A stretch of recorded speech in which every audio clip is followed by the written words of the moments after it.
welcome to the Extraordinary Acts for Others podcast, brought to you by the extraordinary friends here at Freedom's Ring. We are excited to celebrate the extraordinary goodness being done right here in our extraordinary country by some truly extraordinary people. It is our sincere hope that we will excite your spirit, and after listening to today's podcast, you will excitedly go out and do your own extraordinary acts for others in your community. Are you ready? Let's get excited. Thank you, friends, for coming back and enjoying another episode of the Extraordinary Acts for Others podcast made by Freedom's Ring. I am so excited because this is our 10th feature episode, and it has been an absolutely wonderful to think about all the people that we have had on so far and to know that this is only the beginning. Freedom's Ring exists because of this, and we want to recognize that we live in an extraordinary country where people are doing extraordinary work every day. And this is why this podcast exists, and it's to celebrate the people, the businesses, and the organizations who are doing extraordinary acts for others.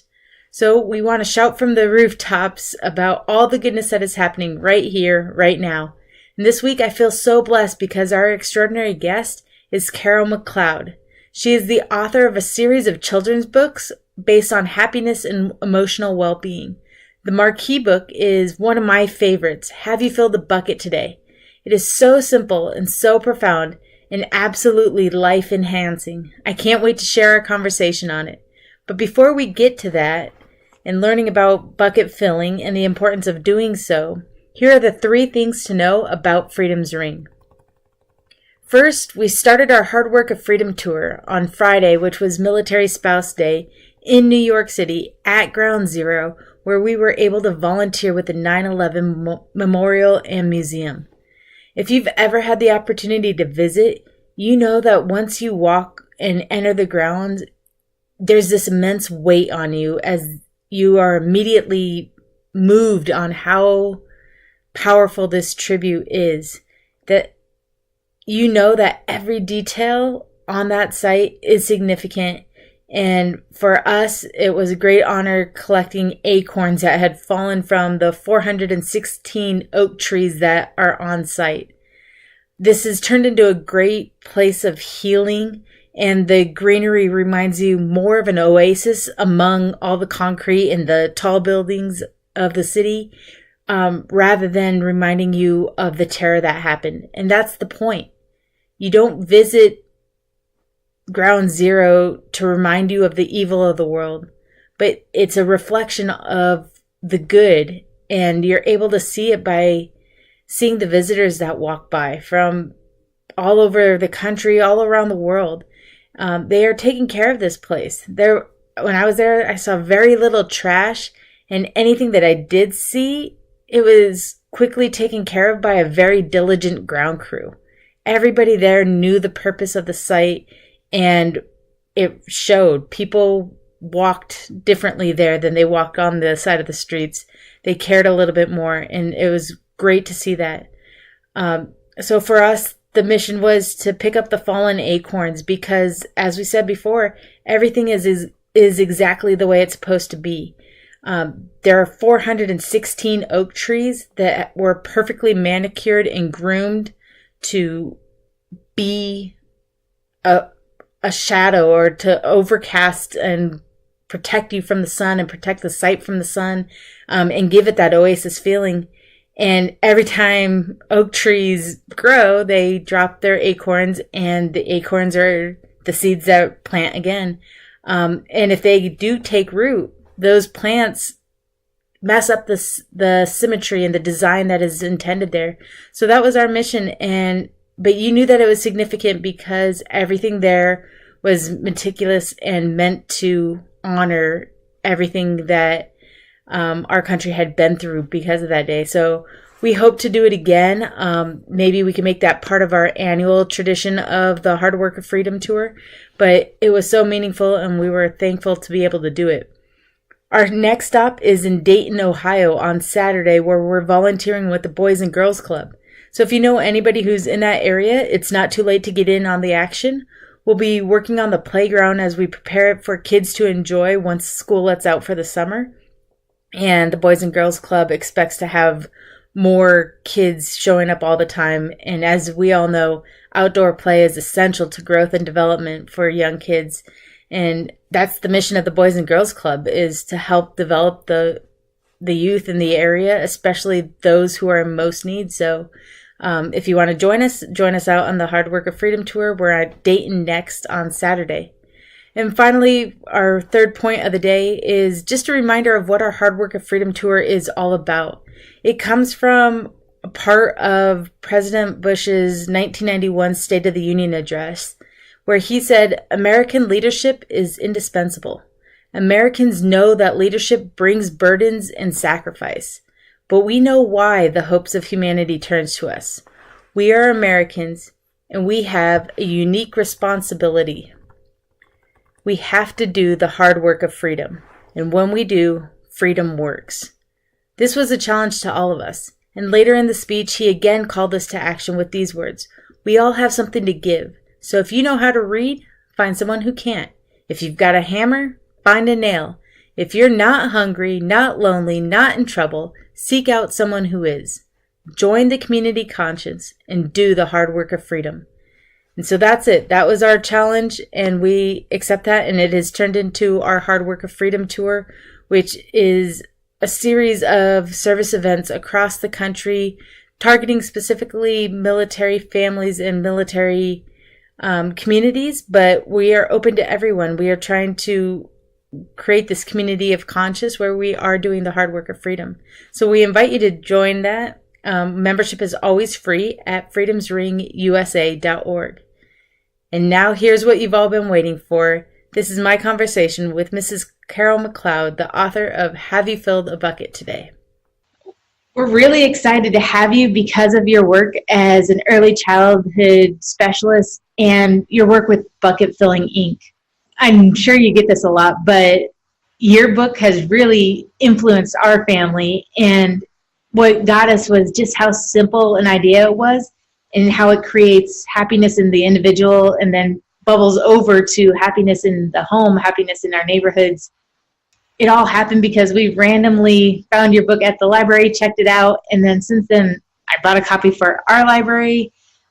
It's now part of my gift giving to new parents and to kids' birthday parties, and I even bought 3 more copies so that our teachers can sign our kids' books and eventually become a graduation gift. So your work is really impactful and helps a lot of people around the country, I'm sure, and around the world even.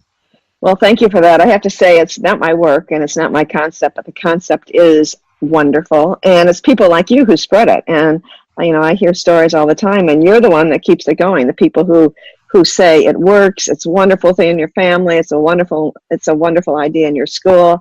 It's like one of the best things that you can ever really teach children in life is how important it is to treat others kindly, and then how that fills your own bucket. So thank you for spreading the word. So you say it's not your work. So how did you get to discovering this and making it the topic of the work that you do? And I first heard the concept when I was in early childhood in the Florida Keys, working for the Wesley House Community Center and Child Care Centers. And I went to a teacher or early childhood educator conference, and the trainers were presenting research on the Romanian orphans, and they used the idea that everyone is born with an invisible bucket. And as parents and as early childhood people, our most important job is to make sure that those little buckets are filled. And actually, they showed us PET scans of the Romanian orphans and how, because they were never held and touched and loved, how they really never had that experience of love, and how it delayed their whole brain development and their whole ability to be happy and fulfilled in life. So they taught us that, number one, be a bucket filler. And these were early childhood people who work with children basically 10 hours a day from birth through 5 primarily.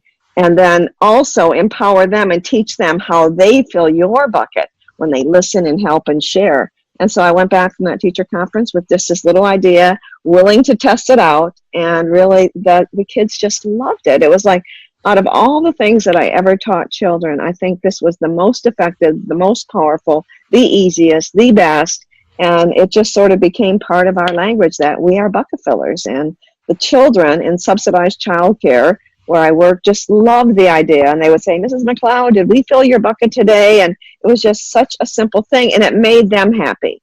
And it really just created this cohesiveness in our room that we really wanted to be bucket fillers. And once I realized how important it was for me to fill their bucket, which is what they really said, and that concrete, simple message just resonated. And I just used it from then on. And it was actually an out of frustration, 12 years later, in talking to another teacher, that I was like, yeah, it's so good. I said, I just can't believe there hasn't been a book written about it yet, because everybody should know about this. I mean, there were other teachers in this conference, and how many actually went on to use it, I don't know. But then I just said, somebody should write a book. And out of frustration, I told a friend of mine who really was a children's author and journalist, I said, Mary Beth, I have a great idea for a book. And she said, Carol, I showed her an outline, and she said, Carol, you already wrote the book. You just need an illustrator. And that was really how it happened. Out of frustration that this wonderful, powerful message was not being taught actively to children. And I think that it met a need, because it just sort of took off, which you just never know what's going to happen. With books, there's many wonderful ideas out there, but what makes something just really resonate and really help so many people realize how simple it is and how it really leads to your own happiness and your children's happiness. Well, and it is the simplicity that is the power, because I read it to my 5, 4, and 2-year-old, and they all get it. So talking about the book, and that everybody holds this invisible bucket that it carries your happiness throughout the day. And so when your bucket's full, you're really happy. And when your bucket's down and empty, you're feeling down and sad. That yes. It really makes it easy to go through your day and say, to recognize it in yourself. You can take it as a barometer to say, how am I doing today? And then to see it in other people and say, oh, that person must be down. How could I fill that bucket? And you give awesome guidance on how to fill that bucket. It's so simple, and yet it's actually very profound. And the research is, and the more I've delved into it, the more we really do have this reservoir in our brain, and it really is our mental and emotional health is what the bucket represents. So if children, and you said it, even 2-year-olds understand it, that it's so simple that that young of a child can really understand it and realize that they have the power to fill someone's bucket and how that makes them happy. But it's so profound, because it really is a reflection of our mental and emotional health, and that affects our whole physical health. Because if you don't know how to fill your bucket in healthy ways, you'll fill them in unhealthy ways, because we do seek happiness and joy, and it's so powerful. As much as I've written children's books, we read it to as many adult books, and that will probably be where we'll be venturing off fairly soon into the whole adult world, because you have to really understand not only what fills your bucket, but how do you keep it full in this what can be very bucket dipping world or environment that we sometimes find ourselves in. How do you keep your bucket full? So it's simple about filling other people's buckets, but truthfully, we also have to fill our own. As a parent, you're taking care of people and nurturing all day long, but you have to also make sure that your own bucket is full, and making sure you take time to do that, because when you're drained, it's very difficult to be a bucket filler. Well, and that goes so well, because as I read it, I do reflect on it a lot for myself. And I had just completed my master's in education and counseling, and a lot of the focus was on positive psychology. And a lot of that was just research on well-being and how can you duplicate it? How can we spread out the goodness to help other people increase their happiness and their emotional well-being? And I always keep coming back to, have you filled the bucket today? That was just the simplest idea that I could use for my own life, and think that, and he said it in the book, that once you fill somebody else's bucket, that's an easy way to fill your own bucket. And that for us here at Freedom's Ring is service, and going out into the community and saying, hey, we can build our relationships by filling buckets, and that overflow comes into our bucket. It does. It's, in fact, when I was in college, which was a long time ago, I actually wrote a paper that there's no such thing as altruism, because actually it really, when we help someone else, we really are helping ourselves too. And and it's not done in a self-serving way, but even and I think it's so wonderful that this book is written for young children, because those kindness roads develop early in life. And when you're taught by a parent or a grandparent or a teacher how important it is, how you treat other people, and that becomes a standard by which you live by, I don't know that you can teach them something that's more powerful than that how you treat people is one of the most important things in life. And that really is how you make friends, how you form relationships, which is really the essence of life, is that. So it's such a simple way to say that, did you fill their bucket when you said that, or did you dip into their bucket or empty their bucket with what you did? And if they can say, well, I think I filled their bucket, I mean, that feels good. It's a wonderful thing to say, hey, I think I filled their bucket today. You have several books on the subject, and you talk beyond bucket filling, but also bucket dipping and lids. Yes. Mm-hmm. Well, the first book, I brought it in because I really believe that what you focus on is what you get more of. So the book, the essence of it is being a bucket filler, and have you filled a bucket today is the title of it. But it also gets into that we do have a choice. We can either fill a bucket by doing something kind, or we can dip into a bucket by doing something that's unkind. And it really is something that we choose. And then there's always discussion both with the words and the pictures about, I wonder why they're dipping in that person's bucket. And children are smart enough to understand that, if you look at the pictures, it's when our buckets are not full is when we are typically being rude, unkind, offering put downs to people, is we're seeking attention.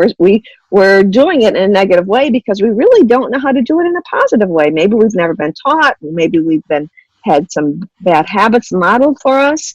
So yes, we have to bring in the fact that our actions can either fill a bucket or dip into a bucket. And in our earlier books, I didn't bring in the lid. We talk about it when we do our assemblies, and we've done over 3,000 assemblies since the book came out, 12 or 13 years ago, primarily school, but not all. And when we do that, we can show the lid without talking about it, because the lid is a pretty big concept for little guys, and I didn't want it to be misunderstood that we really can protect our bucket, that not everybody is always nice. And even that statement and recognizing that helps kids understand that when people aren't nice, it doesn't have anything to do with us. It really has to do with them and their own bucket. And that is a very powerful thing, but it's something that you learn actually, through life, through things that, aren't the easiest things to deal with. But we can put a name to it, and we can deal with it in a healthier way. And it still hurts because the feeling is still there, but it doesn't have to totally empty our bucket. We can actually get a sense of, their bucket must really be empty if they're saying things like that. And I hear little 5-year-olds who understand that. That's pretty powerful.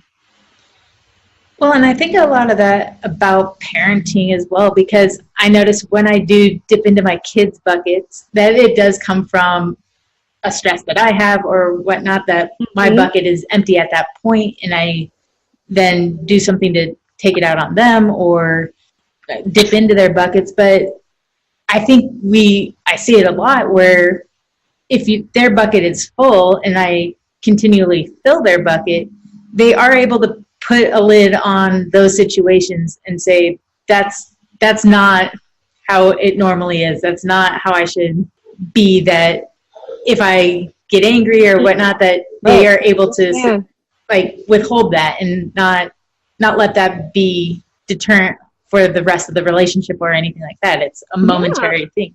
And they can understand that, mommy has bad days too. And actually, as a teacher, I actually used to warn the children when my bucket was empty. I would say, Mrs. McLeod's bucket is really empty today. Whatever, I had a bad day, I didn't sleep well, something was on my mind or happening in my own family. And the kids, they actually went out of their way to fill my bucket that day because they understood.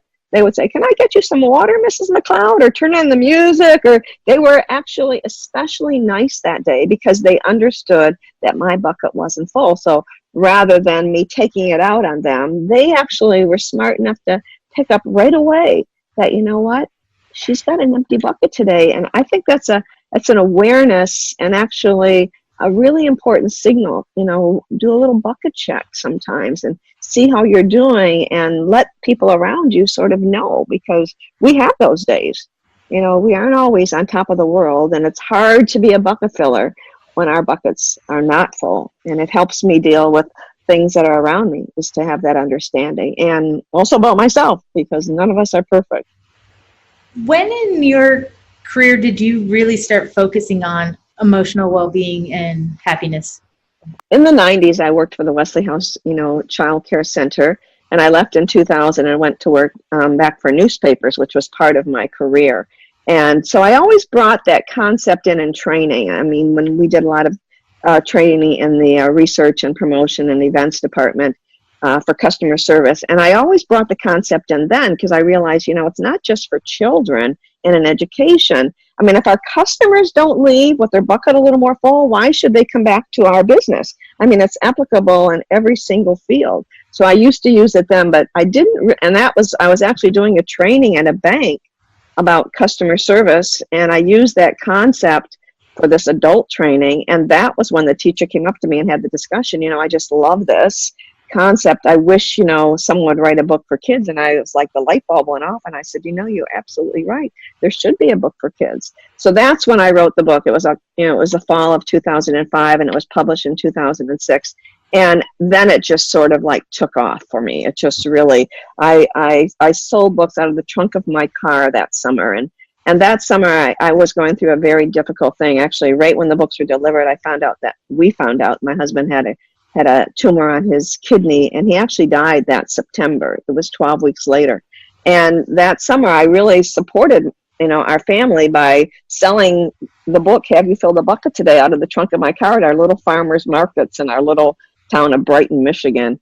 And people were really interested in it. And I sold, more, we had a little author booth there with my friend Julie and some other friends. And the book sold really well. And then I started to get calls. Do you do assemblies in school? Do you teach staff development? And so it sort of took on a little bit of a life of its own. And since then, it's been nonstop. I almost immediately hired 4, teachers who have been classroom teachers and, extreme bucket fillers in their own life. I mean, some people are just natural in their temperament. They're just giving and caring, and they were just wonderful. And all of us are still working together today. And, as I said, over 3,000 presentations. So it's an average of 200 to 300 every year that we go out and visit schools or do hospitals or business places, but primarily in the educational field.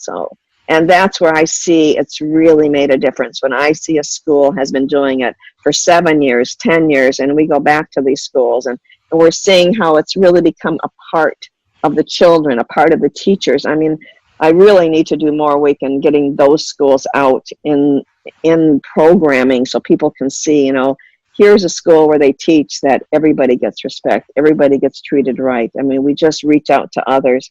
And we've seen so many examples of that we write about in our newsletters, but I just think there's so many people that really have not heard of bucket filling. And I think we have a long way to go, even though we've come a long way. There's so many more people who don't know about this wonderful concept that really transforms lives of any life, a young person, a parent, a grandparent. I mean, I think I actually learned it from my Uncle Frank, who was my great uncle. He taught me from the time we were little, and our parents, that, how you treat people is like the most important thing. And if we teach our kids to be caring and responsible, what better things can we teach them? And through the bucket concept, you can teach those very, very simply and well. I'm curious on the growth of people understanding bucket filling, in that if you get a young child, which is really awesome, so you target a 4-year-old who is really excited and eager to get the concept and then engage in it and be eager to fill buckets for other people, I'd assume carries on pretty easily throughout life, that the earlier that you catch someone, the more time that they have to apply it.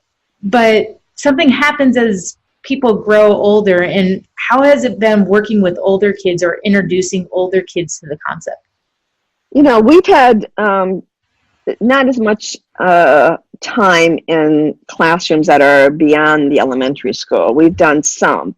And actually, I find that there is a very big need in middle schools and in high schools for them to understand the concept. And I believe a lot more work could and should be done about how their brain works, because I think that if they really understood their mental and emotional health and use the concept of the bucket, I think life would be a lot easier for children when they're going through those stages in life, which can be very confusing. And they sort of, having the early childhood background, I mean, basically the brain activity of a teenager is very similar to a toddler or a 4-year-old. You know, the impulsivity and the self-centeredness and the self-consciousness is kind of very stage specific in life, and we get through it. But I think if you understand the bucket concept, it can really help children, teenagers, pre-teenagers really understand what's going on. So I wish it was taught more. We're busy enough with what we have right now, but oftentimes teachers will take it into those classrooms. And children, I mean, we really are compassionate and caring people. It's there in us, but it has to be brought out. And I think it can be brought out in your family. It can be brought out in a classroom with a bucket filling teacher. And I think even a statement on your wall that we are bucket fillers, I mean, just as like, this is who we are.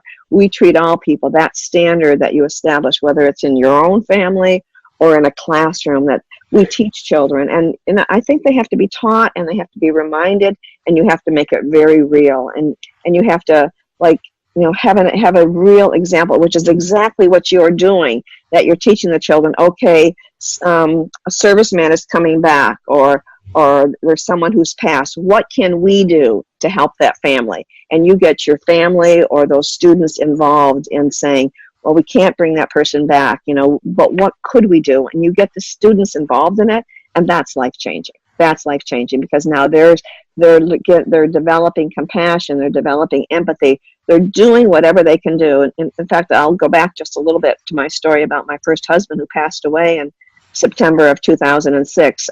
I was writing newsletters at that time, which we still do, and so I wrote a newsletter about all the people that helped me when my husband Mike passed away. My neighbor who cut my lawn, the doctors, the nurses, my family, my friends. So many people reached out to me and actually filled my bucket when basically my bucket had been kicked over by this loss that I had gone through or was going through.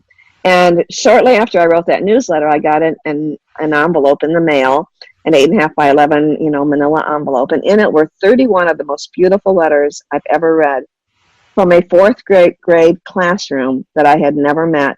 And they all started the same. Dear Mrs. McLeod, I'm sorry about your husband. I hope my letter fills your bucket. And I read all 31 of those letters. And truthfully, that was a teacher who was teaching her students to be bucket fillers. And all the letters were different. They all had their little personal note on it. And do you think I still have those letters? And do you think I read them on a regular basis that first year, or a couple of years, and had my friends over and we all read the letters together? And it's those simple acts that you talk about, that's exactly what that was. And I never expected that, because we were brand new in the field of bucket filling. I mean, this was still September of 2006. And Maureen Nichols was the teacher, Thornton Elementary. And of course, I went in to see those students, and Maureen, we went in to see her several years in a row. I mean, an extraordinary bucket filling teacher who really got the concept, taught her kids, and said to them, what can we do? And here's what they did.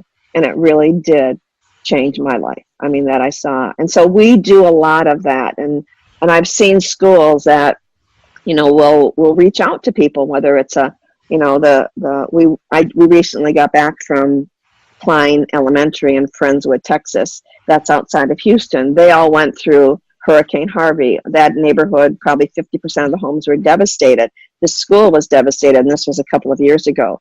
Well, this is very much a bucket filling school. So after the recent hurricanes in Florida, what do you think those students did? And all those teachers and counselors and students, they all collected funds, had different groups that went to Mexico Beach, Florida, to help those families, because they knew how many people filled their bucket when they went through a tragedy, and now they're reaching out to others. Very real, very much a bucket filling thing to do, and you could just see the pride and joy that they could do something to help families who are going through something similar to what they went through. That's a bucket filling school. Well, and that's the essence of gratitude too, is to be able to recognize the people who do fill your buckets, and how can you either return the favor to them or to pay it forward to someone else. You're right.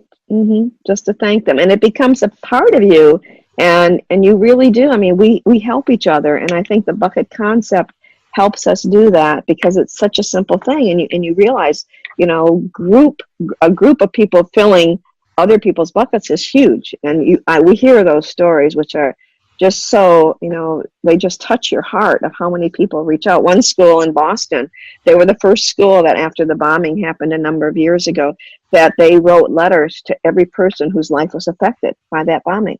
I mean, and that was another bucket filling school. The principal wrote and said, I want you to know that my students came up with this idea, not me. They came up with it. What can we do? We've had this tragedy in our city, and we want to help these families who were affected by it. So it's similar, but very different, just because they were being taught that we fill people's buckets, and especially when they're empty, that's when we need our buckets filled. So it developed these very wonderful traits that tie in so much with your work, that what you're doing, that we can make a difference. These little things, when we group together, can make a powerful difference to make it a happier and better world. How does the lesson get taught differently or implemented differently as you work with workplaces rather than schools? Well, I actually don't think it does. I mean, even when we talk to teachers, I say, bucket filling is not a character development for students. It really is about how we live our lives. So even if we're talking to a business, we're talking about, okay, you're doing, we're teaching you customer service training, and this is how you treat your customers. But isn't it about how we treat everyone? It's being a bucket filler in our families. It's being a bucket filler in our neighborhood. It's all about, sometimes we put little blinders on, and here we are, a teacher, and we're in the classroom, and we're bucket fillers, and we're helping the kids. But then we get out that door, and we're like, hey, get out of my way. I got things to do. I got a grocery list to do. And we sort of, can all of a sudden turn off that, idea. And we don't realize that how we drive, how we shop in the grocery store, how we treat the cashier, do we even see them as a person? Do we look at their name tag? Do we use their name? Those are all very much bucket filling things. And I think, just as you said earlier, it's the awareness of it. It's really noticing people around you and teaching our kids to notice, does anybody look sad here? What can we do to fill someone's bucket? As at the grocery store today, oh, I could hold the door, or I could look around and see if anybody needs help, or let somebody go ahead of me who only has one or two things in their grocery cart. I mean, if that's a bucket filler. So yes, we're there to help them, maybe with customer service or patient care on an adult level, but it really is a standard that you live by. And that's what I love about bucket filling. We sometimes teach children, well, we're working on respect or compassion, but it's also the adults that we have to realize that this isn't something that we're just, helping kids learn who are, still learning, social emotional development. It's for all of us, because we all need those reminders that makes you feel good about who you are. And that's what comes back to. What I also love about your series of it is that you do really outline for us that it is for all of us, because you have that book, Will You Fill My Bucket, which really shows how universal it is. That all around the world, people are asking, will you fill my bucket? They are. I also love that it gives us a language or another way to assess a situation, because when I read that book, I started thinking about my 2-year-old asking for something, and the way you hear it is my son saying, you push me on swing, and you kind of get like the little eye roll, like, I guess we could do that, whatever. But then when I hear it, the way that the book presents it is, will you fill my bucket by pushing me on the swing? Yes. And it really kind of makes me pause when I do want to eye roll, if we just brought out a game and now he wants to play a different game, or right. But he's really asking, will you fill my bucket, and telling me exactly how I can do that. It's so interesting you mentioned that book, because in many ways it's the least instructional of all of our books, and it is in a lot of ways my personal favorite. And actually it's a reminder to me as a person to say yes more often than not, because we're busy as parents and even grandparents, and children have this like little window where they want to do things with us. They want to be with us. They want to play with us. They want us to take them to the store with us. They want us to show them things. And we live in a busy world, and it's so easy to say, Mommy's busy right now, or I need to do this, or maybe later. And it's a reminder, I think, to all of us adults to say yes more often and realize that that is really what kids want. And truthfully, if children don't get their buckets filled in these ways, they will use negative behavior to get your attention. And that's really the truth of it. Because they're letting you know, I need mommy time. I need to be with you. And you can't always say yes, I get that, but you have to make sure that they're getting their little buckets filled and they're getting their time with you, which these days is so difficult to get. In fact, one of the books, the baby book, I don't know if you've read the baby book, Baby's Bucket book, but one of the pages in there it says, see mommy smile at baby, see baby smile too, baby's bucket is filling more, see what smiles can do. And it's that actually is based on some research that they're doing right now, that the research is that so many parents are busy on their cell phones and looking at their cell phones that they're not looking into their baby's eyes as much as they did a generation ago. And they're actually saying that is that actually affecting brain development, because the mirror neurons in your brain are only developed through this pupil to pupil, eye to eye encounter. When your babies are little and they look at you and they smile and you smile back and they smile, they actually call that the serve and return.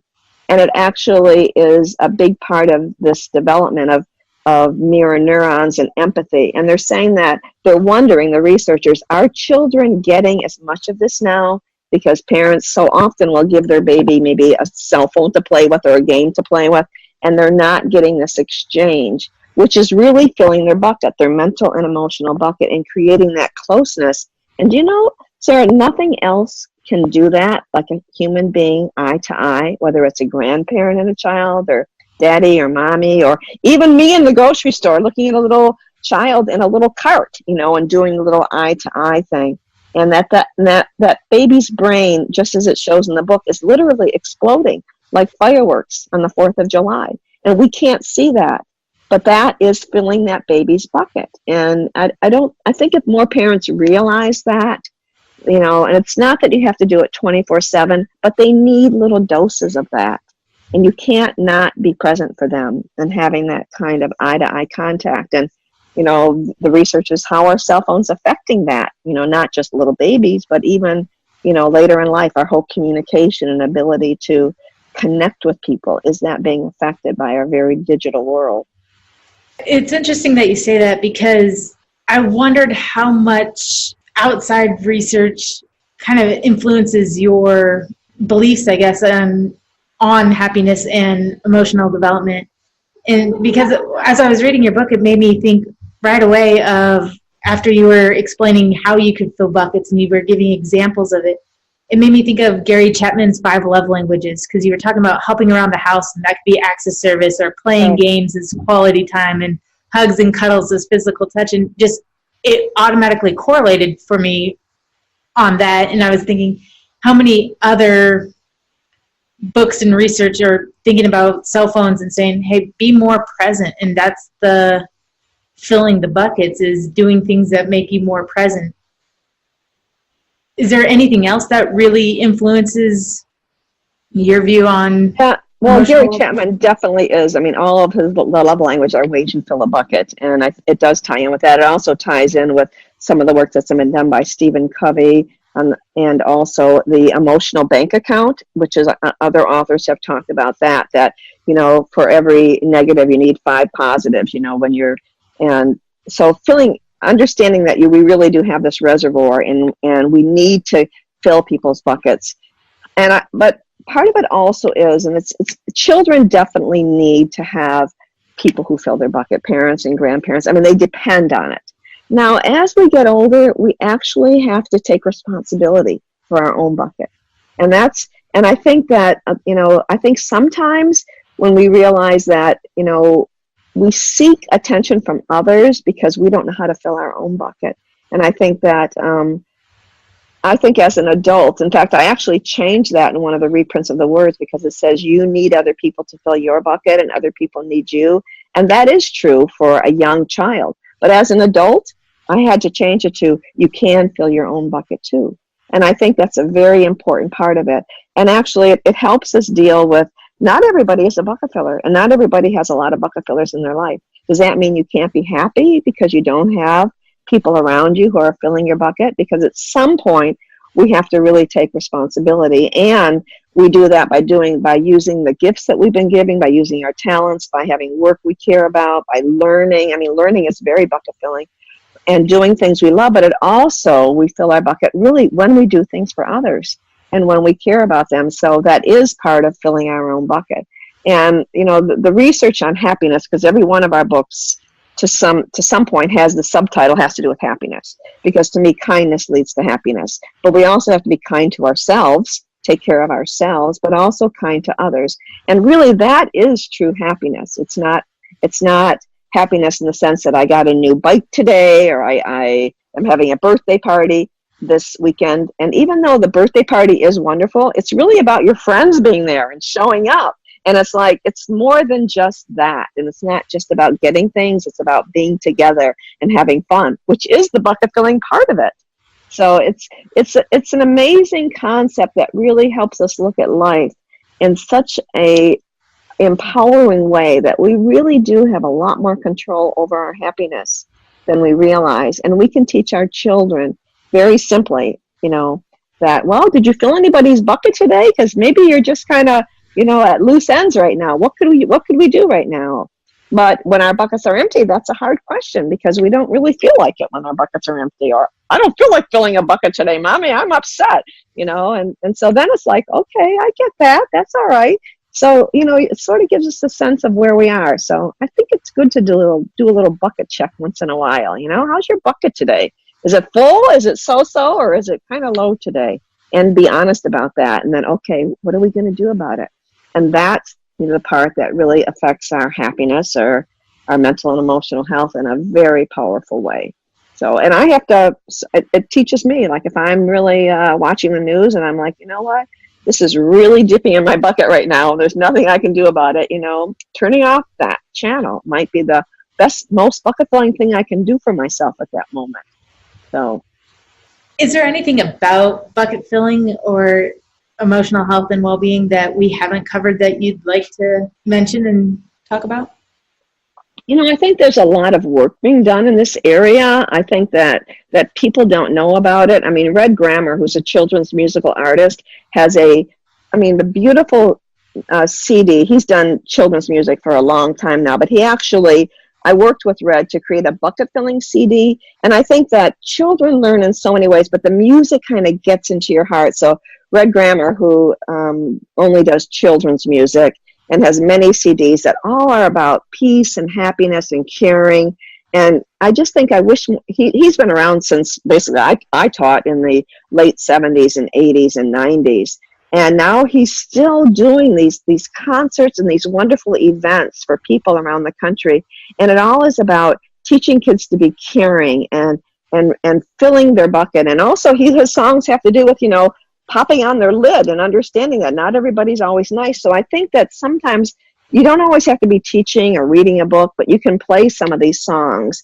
And music gets into you in a way that, you know, nothing else really can. And I just think there's other ways that, you know, we can teach children to be caring. And when we teach them that, I mean, really, what's more important for you as a parent than to have your children grow up to be caring and responsible? So I think you have to look for ways to teach it. That's not teaching it. That's just fun. You know, like, let's go do something today. And that's those little acts that you talk about of reaching out to others. I mean, that's a joyful day when you get to do something where you just make someone's life a little brighter.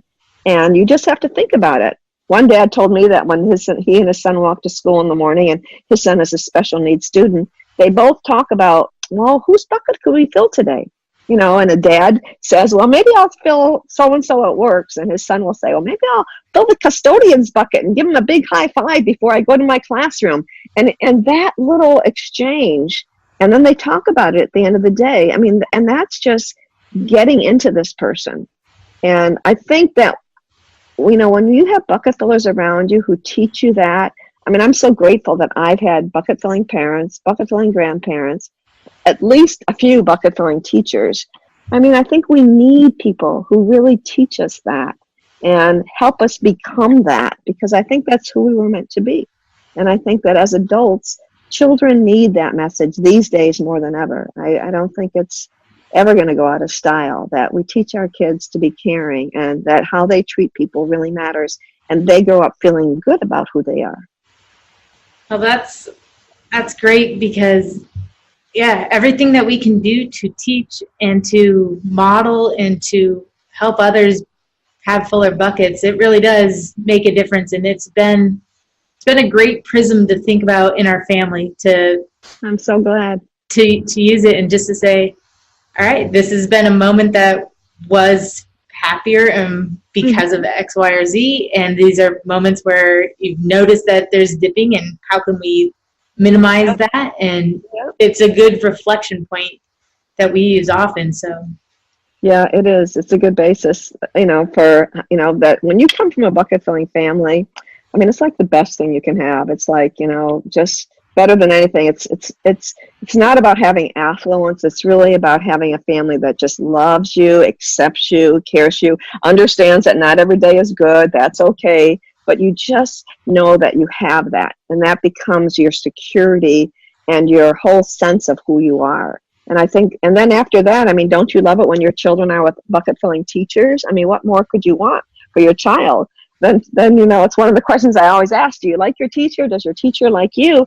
And it doesn't mean that they make it easy for you, but you just know that they're there for you. You know that you're going to have fun. You know that you're safe. There's nothing better than for as a parent to go have your child with a bucket filling teacher. And it's just, now you have this whole thing that surrounds this child that helps them grow into who they were meant to be. So I'm a big advocate of creating bucket filling schools, because I think, it should be on every school. We're a bucket filling school. We teach respect and kindness that's like the core of what we teach. And I think that's what the parents are looking for these days. They know that that's the most important thing. Well, absolutely, because it's so nice in the mornings. We never fight in the mornings. Like, it's the easiest thing. Like, hey, we're going to school, and it's go right through the morning checklist to see that we've brushed teeth and got dressed and did all these things that you're saying, okay, we're eager to get there. We're right. And it makes it fun. It makes it easy to go through the morning, to wake up and to do everything, and then to come home and tell about it and to share about it. It does. And the best part is this. I mean, really, when children's buckets are full, they can learn. And so you've set them up so that they're ready to learn. And if their buckets are not full, they really can't learn. And so I understand that school is about learning, but if their buckets aren't full, if they don't feel good, they're actually preoccupied, and they're worried, and they're not settled. And it's like you can't learn. So you really have to fill their bucket first and have them so that they're receptive to what they're hearing. Otherwise, their mind is off somewhere else, or their emotions are going through something, and they're being distracted by all that emotional stuff that's going on inside of them. So they really are ready to learn. When they're happy, then basically they'll learn. Learning still work. There's still a lot with it, but you basically you're just happy to be there, and you make it through the subjects that aren't the easiest for you, and you learn that I'm good in some things and I'm not good in others, but I'm going to work hard, and you recognize that, just the effort that they're putting into it. So, and I think that when you're a bucket filling teacher or parent, kids want to listen to you. They actually do. I mean, it's hard, but you've created this connection with them because they know you have their back. They know that. And now, even if they don't feel like it, even if they're not in the mood, even if they want to go do something else, you at least have given them a reason to learn, because you're the bucket filler in their life. So I think that's an awesome thing for kids to have, that anchors them and helps them throughout life. I am so thankful to have had the opportunity to talk to Mrs. McLeod today about what it means to be a bucket filler, and why it is so important for people and their individual well-being, and why it is important for the development of our society. Because kindness truly does empower people, and I seriously cannot endorse the bucket filling message enough. As I mentioned, I have gifted it to other parents, or even to neighbors and teachers who fill our buckets. So you can certainly go to Amazon and look up "Have You Filled a Bucket Today" to get your copy, Or to learn more, go to bucketfillers101.com. And now it's time to share some spirited stories of extraordinary acts for others that happen across our extraordinary country. We celebrate the goodness around us because research confirms that when we appreciate goodness, we're more likely to act in goodness. So, whenever you see good news stories, tag @FreedomsRingUSA or use the hashtag Extraordinary Acts for Others. Our first story comes from St. Louis, Missouri, where Hillary Mackin flew out Sister Arombo from Uganda to see her get married. The two had met 6 years ago when Hillary was on a mission trip and visited a convent where Arombo was serving displaced and refugee children affected by a civil war. They remained pen pals, but during that time, Arombo was going blind. But when she arrived to the United States, Hillary arranged for her to get LASIK surgery, where the doctor, touched by the story, offered to do it for free. And next, we go to San Diego, California, where Kevin Saldivar, a handyman, has helped single mothers with household needs every May for the past 4 years. After being raised by a single mother, Kevin said he wanted to use his skills to help others who were in situations where they needed work to be done, but not necessarily had the money to get the work done. So he volunteers his time after work and on the weekends in honor of Mother's Day. So let's let these stories of extraordinary acts for others inspire us. Let them motivate us to do our own ordinary service with extra love, because this is how goodness spreads. And when you do your own service or volunteer work in your communities, share it with us. You can email your story to podcast@freedomsringusa.org, DM us a story on social media, or a preferred way, post your story and share it with the hashtag Extraordinary Acts for Others. Thank you again for listening to the Extraordinary Acts for Others podcast. It's been amazing to see it grow. And if you want to do something extraordinary to help us grow, hit subscribe, rate us, and leave us a review, and spread it by sharing on your social media. Because we really do believe that everyone is extraordinary, and we all have the ability right now to do something extraordinary for someone else. So join us, follow @FreedomsRingUSA, and be extraordinary. Enter the ring, become a friend, and join our family.